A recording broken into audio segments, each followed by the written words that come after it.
నేను అనుకుంటాను. అదే కదా, రైట్. విజయ్ గారు నమస్కారం. విజయ్ గారు మ్యూట్లో ఉంది. నమస్కారం.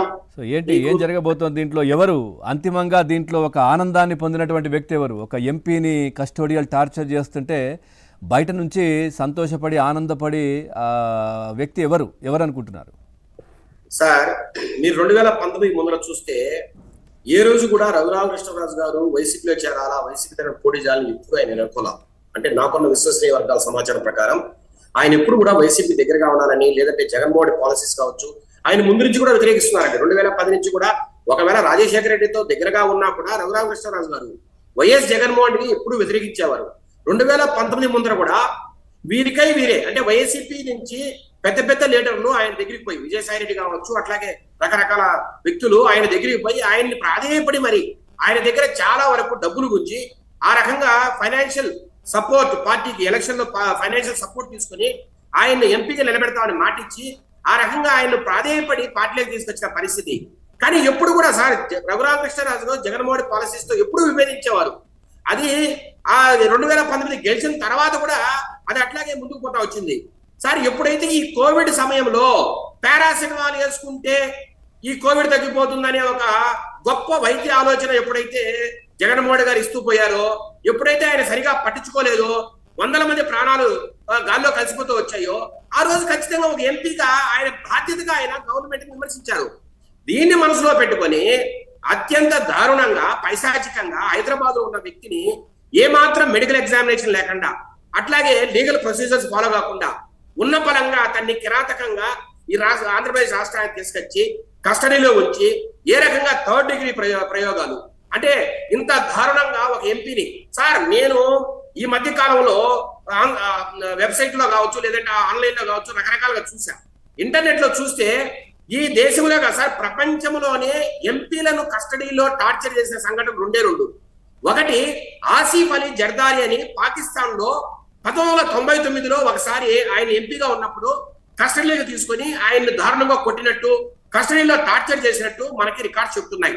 ఆ తర్వాత అత్యంత గొప్ప ప్రజాస్వామ్యం, అత్యంత బలమైన ప్రజాస్వామ్యం, అత్యంత పెద్దదైన ప్రజాస్వామ్య దేశంగా పిలువబడే ఈ భారతదేశంలో ఒక మెంబర్ ఆఫ్ పార్లమెంట్ ని కస్టడీలోకి తీసుకొని ఎంత దారుణంగా హింసించడం, కాళ్ళ మీద రబ్బరు బెల్టులతో కావచ్చు, లాఠీలతో కావచ్చు దారుణంగా కొట్టడం, ఆయన గుండెల మీద కూర్చొని. సార్, లీగల్ అసిస్టెంట్ గా నియమింపబడిన తులసిబాబు, ఆయన కేవలం ఒక లీగల్ అసిస్టెంట్ మాత్రమే, 2020లో నియమించబడ్డ వ్యక్తి ఆ సిఐడి డిపార్ట్మెంట్ కి. అలాంటి వ్యక్తి ఆ కస్టడీకి తీసుకున్నప్పుడు అక్కడ ఉండాల్సిన అవసరమే లేదు, అతనితో పనే ఉండకూడదు అక్కడ పోలీసులకి, అయినా అతన్ని అక్కడ ఉంచడం. ఆ తర్వాత రఘురామకృష్ణరాజు గారి గుండెల మీద అతను కూర్చొని ఆ రకంగా అతను గొంతు పట్టుకోవచ్చు, గొంతు నొప్పడం కావచ్చు, లేదంటే అతను గుండె మీద కూర్చొని కొట్టడం కావచ్చు, రకరకాలుగా హింసించడం కావచ్చు. ఇవన్నీ కూడా సార్ దారుణాది దారుణమైన ఘటనలు. ఇంత జరిగినా, ఇంత దారుణంగా ప్రవర్తించినా ఈ ఐపీఎస్ సునీల్ కుమార్ నాయక్ ఎవరు సార్? వీళ్ళ తండ్రి గారు వైసీపీకి సంబంధించిన ఒక ఎంపీటీసీ. వీరికి అత్యంత దగ్గరైన అనుబంధం వైసీపీతో. వీళ్ళేగా సార్, వీళ్ళ తాత ముత్తాతల నుంచి కూడా వీళ్ళు కాంగ్రెస్ లో ఉండేవాళ్ళు. ఆ తర్వాత వీళ్ళ నాన్నగారు వైసీపీలో చేరారు. ఆ వైసీపీతో ఉన్న అనుబంధంతోనే ఎక్కడో బీహార్ లో ఉన్న ఐపీఎస్ సునీల్ కుమార్ నాయక్ ఎప్పుడైతే జగన్మోహన్ రెడ్డి గారు పవర్ లేకి వచ్చారో ఆ రోజే ఈ ఇక్కడికి ట్రాన్స్ఫర్ కావడానికి, అంటే ఈ సొంత రాష్ట్రానికి రావడానికి బీజం పడింది. ఇట్లా ఇదినొక్కడే కదా సార్, ఎక్కడెక్కడ వైసీపీకి సంబంధించిన అధికారులు, అది సెంట్రల్ లో కావచ్చు, వేరే రాష్ట్రాల్లో కావచ్చు, ఎక్కడెక్కడ ఉన్నారో వారందరూ కూడా ఇక్కడికి రావడానికి వైసీపీ గవర్నమెంటే కారణం. దాంట్లో భాగంగా వచ్చిన సునీల్ కుమార్ నాయక్ వీళ్ళకి ఏదైతే స్వామి భక్తి ప్రదర్శించడం, ఏ రకంగా జగన్మోహన్ రెడ్డి గారికి మంచి చేయాలా, ఏ రకంగా ఈ వైసీపీ గవర్నమెంట్ కి మేలు చేయాలా, ఈ వైసీపీ గవర్నమెంట్ కావచ్చు, జగన్మోహన్ రెడ్డి కావచ్చు, వీరి ఏదైతే టీడీపీ మీద కావచ్చు, లేదంటే ప్రతిపక్షాల మీద కావచ్చు, వీళ్ళు ఎలా వీళ్ళని కసి తీర్చుకోవాలా, ఏ రకంగా ఇబ్బంది పెట్టాలని దాంట్లో ఇతోధికంగా తోడ్పడిన వ్యక్తుల్లో సునీల్ కుమార్ నాయక్ ఒకడు. అతనికి పూర్తిగా తెలిసే జరిగాయి. అతని ఆధ్వర్యంలోనే, అతని మేనేజ్మెంట్ లోనే, అతని సూపర్విజన్ లోనే ఇవన్నీ జరిగాయని ఈరోజు విశ్వసనీయ వర్గాల సమాచారం. దాంట్లో భాగంగానే ఈరోజు హైకోర్టు సార్, ఎప్పుడైనా చూసారా ఒక హైకోర్టు ఒక పార్లమెంట్ మీద ఏదైతే దాడి జరిగిందో, అత్యంత అమానుషంగా ఆ రోజు టెర్రరిస్ట్ ఏదైతే దాడి చేశారో అంతకన్నా గొప్పదైన దాడి ఇది.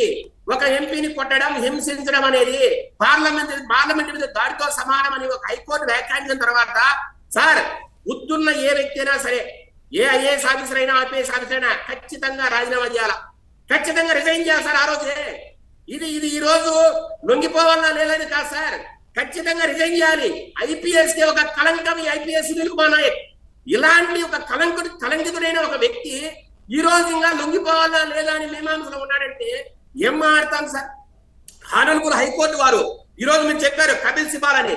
సార్ కపిల్ సిబాల్ గారు దేశంలో అత్యంత సుప్రసిద్ధమైన లాయర్లో ఒకడు. కొన్ని కోట్ల రూపాయలు ఆయన ఏ కేసు మీద వాదించాడంటే కొన్ని కోట్ల రూపాయలు తీసుకుంటాడు. మీరు చెప్పినట్టు ఒక్కొక్క అపీరెన్స్ కు 30 నుంచి 50 లక్షలు. అట్లాగే ఆయన ఒక్కడేగా సార్, అశ్విని కుమార్ అనే లాయర్ని కూడా పెట్టుకున్నారు వీళ్ళు. అట్లాగే సార్ అమిత్ శ్రీవాత్సవ బీహార్ నుంచి పిలిపించుకున్నారు.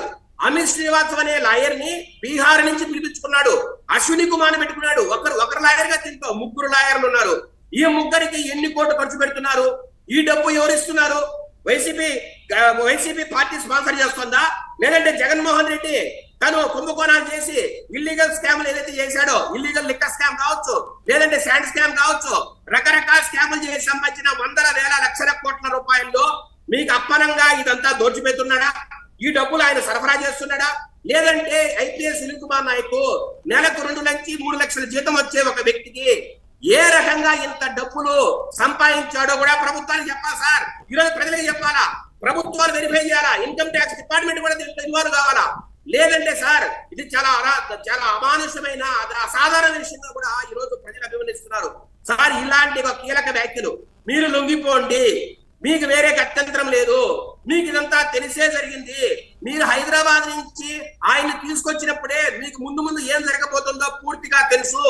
ఏ రకంగా మీకు పైనుంచి ఆదేశాలు వచ్చాయి సార్. దీంట్లో వైఎస్ జగన్మోహన్ రెడ్డి కావచ్చు, అప్పుడున్న ఇంటెలిజెన్స్ డీజీపీ సీతారామాంజనేయులు కావచ్చు, అట్లాగే అప్పుడున్న CID chief PV Sunil Kumar sir. ఈ పివి సునీల్ కుమార్ ని సస్పెన్షన్ లో పెట్టినా కూడా ఆయన రకరకాల టీవీలకు వచ్చి ఈ రోజు మీరు ఈ మధ్య కాలంలో టీవీ 9లో ఆయన ఒక ఇంటర్వ్యూ చూసా, ఎంత దారుణంగా మాట్లాడుతున్నాడు సార్. పక్కాగా చెప్తున్నాడు, నేను వైసీపీ మనిషినే, నేను జగన్మోహన్ మనిషినే, అయితే ఏమవుతుంది, నేను ఎంతవరకైనా పోరాడతానని ఆయన తొడగొట్టి సవాల్ చేస్తున్నాడు. ఇలాంటి వ్యక్తులను ఇంకా ఎందుకు అరెస్ట్ చేయలేదు? ఐపీఎస్ సునీల్ కుమారే కదా సార్. ఈ రోజు PV Sunil Kumar CID chief ను అరెస్ట్ చేయాలా, అట్లాగే సీతారామన్ దగ్గర అరెస్ట్ చేయాలా. వీరితో పాటు ఏ అధినేత అయితే ఆ రోజు ప్రభుత్వానికి ఉన్నాడో, ఎవరి కనుసన్నల్లో ఇదంతా జరిగిందో ఆ వైఎస్ జగన్మోహన్ రెడ్డిని కూడా ఈ రోజు ఖచ్చితంగా దీంతో అరెస్ట్ చేయాలి. ఒక పార్లమెంట్ మీద దాడిగా అభివర్ణించిన కేసులో ఒక ముఖ్యమంత్రిగా ఉన్న వ్యక్తిని అరెస్ట్ చేయకపోతే ప్రజలకు న్యాయం జరుగుతుందా సార్? నేను ఒకటే అడుగుతున్నా, ఒక ఎంపీని ఇంత దారుణంగా కొట్టిన కేసులో ఇంతవరకు న్యాయం జరగకపోతే సాధారణ ప్రజల పరిస్థితి ఏంటి? సాధారణ పౌరులకి న్యాయం జరుగుతుందా? ఇలాంటి ముఖ్యమంత్రి రాష్ట్రాలకు అవసరమా? ఇలాంటి పార్టీలు ఈ ప్రజాస్వామ్య వ్యవస్థలో అవసరమా అనే విషయం ఈ రోజు ప్రజలంతా చర్చించుకున్నారు. ఇది చర్చగా జరగాలి. ప్రజలు, మేధావులు, ఈ రోజు విశ్లేషకులు ఎవరైతే మాట్లాడుతున్నారో ఇది ఇంకా ముందుకు తీసుకెళ్లాలి. ఇలాంటి గొడ్డలి పార్టీలు కావచ్చు, ఇలాంటి ప్రభుత్వానికి అధినేతలుగా ఉన్న జగన్మోహన్ లాంటి వ్యక్తులు కావచ్చు, ఈ ప్రజాస్వామ్యం నుంచి పక్కన పెట్టాల్సిన అవసరం ఉంది, అనర్హత వేయాల్సిన అవసరం ఉంది.